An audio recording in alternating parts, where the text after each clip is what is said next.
Channel 24 একটি গুম নাটক বানিয়েছিল, যেটা অনেক লজ্জাকর বিষয়। আপনারা জানেন চ্যানেল 24-এর মালিক একে আজাদ সাহেব। আজকে একে আজাদ সাহেবের দৃষ্টি আকর্ষণ করছি, আপনি যে আপনার এই চ্যানেল 24, তারপরে আপনার একে আমিন গ্রুপের মালিক, আপনি সমকালের পত্রিকার মালিক, আপনি যে আওয়ামী লীগ সরকার সময় কী দায়িত্বে ছিলেন, কী করছেন সবাই দেশবাসী জানে। আজকে অন্যায়ভাবে যদি আমাদের এই গুমের বিষয়গুলো নিয়ে কোনো নাটক সৃষ্টি করে, আমরা তাদেরকে আর ক্ষমা করবো না, তাদেরকে আর বরদাস্ত করবো না। এবং অনেকগুলো ব্যক্তি আছেন যারা এই মামলার জারভুক্ত আসামি আছেন, তারা মামলা থেকে বাঁচার জন্য, নিজেদেরকে বাঁচার জন্য অনেক দিক থেকে প্রশাসনিকভাবে, রাজনৈতিকভাবে এবং অর্থের বিনিময়ে তারা নিজেদেরকে সেভ করার জন্য অনেকগুলো পরিকল্পনা করতেছে। এবং এই ধরনের সূক্ষ্ম পরিকল্পনার আমরা তীব্র বিরোধিতা করতেছি এবং এই ধরনের কারণের জন্য আমরা তীব্র নিন্দা জানাচ্ছি। 2009 সাল থেকে 2024 সাল পর্যন্ত যারা গুম হয়েছে এবং যাদেরকে এখনও ফেরত পাওয়া যায় নাই, এবং যারা আমরা ফেরত এসেছি, এবং আমাদের পরিবার আমাদেরকে নিরাপত্তা দেওয়ার জন্য আমরা সরকারের কাছে আমরা বিশেষভাবে অনুরোধ করছি। এবং আমরা যেন প্রতিটা ব্যক্তি, আমরা যেন প্রতিটা পরিবার আমরা যেন ন্যায় বিচার পাই। এবং আমাদের এই ন্যায় বিচার থেকে অনেকে আজকে আমাদেরকে আওয়ামী লীগ সরকারের কিছু ট্যাগ লাগিয়ে কিছু বিভিন্ন মিডিয়ার ভিতরে বিভ্রান্তিকর প্রচার করার চেষ্টা করতেছে, কিন্তু এটা আমরা তীব্র নিন্দা জানাচ্ছি। কারণ যারা 2009 সাল থেকে 2024 সালের ভিতরে যারা বিভিন্নভাবে এই গুমের সাথে অভিযুক্ত ছিল, যারা সম্পৃক্ততা ছিল, তাদের সকলকে আইনের আওতায় এনে এরা শাস্তি দাবি করছে। যেমন আমি যে 10/10/2016 ইংরেজি সালে র্যাব 32 দিন গুম ছিলাম, এবং এই যারা আমার সাথে যারা সিভিলে অনেকে জড়িত ছিল, এবং এখানে আপনারা জানেন ডাক্তার শহীদুল মেজর সাজ্জাদ এবং আপনার আমিন জুয়েলার্সের মালিক কাজী শিরা সাহেব এবং কর্নেল আনোয়ার লতিফ খান, আজকে যাকে আপনার টাইমলাইনে আনা হয়েছে কর্নেল আনোয়ার লতিফ খান এবং ব্যানার্জি সাহেব সহ অনেকে এই গুমের মামলার সাথে অভিযুক্ত, এবং অনেকেই আজকে যারা আছেন, আমরা যারা থানায় মামলা করছি, অনেক দুঃখ বিষয় হয়, অনেকে আমরা যারা থানায় মামলা করছি এই গুমের মামলা এখনও থানায় চলতেছে, কিন্তু আপনার এই আসামিদেরকে এখনও গ্রেপ্তার করা হচ্ছে না।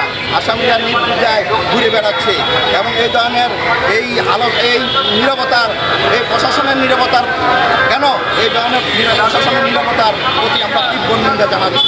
আমরা চাই এই গুমের মাধ্যমে আজকে একটি নতুন করে একটা সূচনা হলো।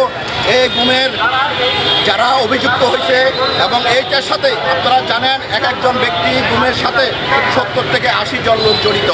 আজকে আমরা জানতে চাই, আমরা যাদেরকে আমাদেরকে নিয়ে রেখেছিল, আমাদেরকে দেখাশোনা করা করছিল, আমাদেরকে খাওয়ার কাকিয়ে দিছিল, আমাদেরকে সবসময় নিরাপত্তা আমাদেরকে ওখানে দেখাশোনা কারা করছিল, আজকে সেই ব্যক্তিদেরকে উন্মোচন করা উচিত। আজকে আমরা বিভিন্ন ব্যক্তি বিভিন্নভাবে গুম করা হয়েছিল, এবং বিভিন্ন ব্যক্তিকে বিভিন্নভাবে যারা গুম করেছিল, এবং প্রতিটা ব্যক্তির সাথে যারা জড়িত ছিল, প্রতিটা ব্যক্তিকে আইনের আওতায় আনার জন্য আমরা বিশেষভাবে অনুরোধ করছি। আপনারা জানেন এই যে গুমের সাথে শুধু প্রশাসন জড়িত না, অনেকে টাকার বিনিময়, অর্থের বিনিময়, চুক্তি ভিত্তিতে এবং মানুষকে গুম করে হত্যা করা হয়েছে, এবং অনেকে জীবন নষ্ট করে দিচ্ছে।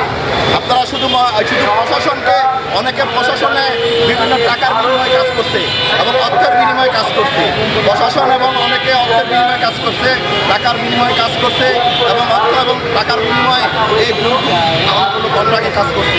হ্যাঁ, কিছু গুম হয়েছে আমাদের রাজনীতির কারণে, কিছু গুম হয়েছে আমাদের ব্যবসায়িক বা সামাজিক কারণে। আমরা প্রতিটা গুমের বিচার চাই, এবং জানো এই নরপশুরা, এই হিংস্ররা বাংলার মাটিতে আমরা তাদের বিচার দেখতে চাই। আমরা মৃত্যুর জায়গা থেকে ফেরত এসেছি, আমরা আর জীবনের মায়া করি না, আমরা আর মৃত্যুকে ভয় করি না, আর আমাদের মৃত্যুকে পরোয়া করি না। ইনশাল্লাহ হায়াত যে কদিন আছে আমরা ইনশাল্লাহ বেঁচে থাকবো, দেখবো। আর আরেকটা বিষয় হলো যে আপনারা জানেন এখানে আমাদের অনেকগুলো পরিবার এসেছে এবং অনেকে আসে নাই।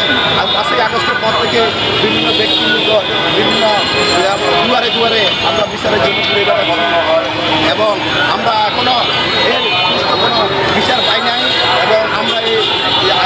অবশ্যই এর বিচার চাই এবং অবশ্যই এদেরকে আইনের আওতায় নিয়ে প্রতিটি ব্যক্তিরই বিচার চাই। এবং আরেকটা বিষয় আপনারা জানেন, আজকে আমাদের অনেকগুলো মামলা ডিবিতে, সিআইডিতে, সিবিআইতে, কিন্তু তারা অনেকে আছে এখনো নীরবতা পালন করতেছে এবং তারা কিন্তু আসামিদেরকে গ্রেফতার করতেছে না। আমরা বারবার তাদেরকে জানানোর পরেও, বারবার বলার পরেও তারা কিন্তু আসামিদেরকে গ্রেফতার করতেছে না।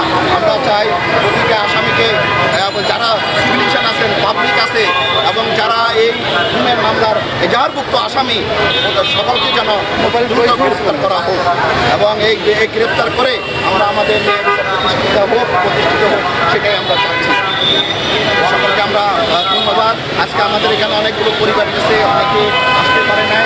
আপনারা জানেন এখানে যারা এই প্রতিটা ব্যক্তি পরিবার তার সন্তানকে নিয়ে গেছে, আজকে সেই 7-8 বছর এখন সে বিচার পায়নি।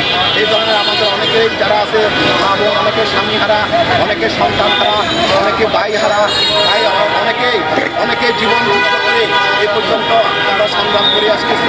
আমরা এই ন্যায় বিচার চাই, আমরা এই ন্যায় বিচারের মাধ্যমে যেন একটি আমাদের ন্যায় বিচার প্রতিষ্ঠিত হয়, এই আশায় আমরা ব্যক্ত করি এবং সকলকে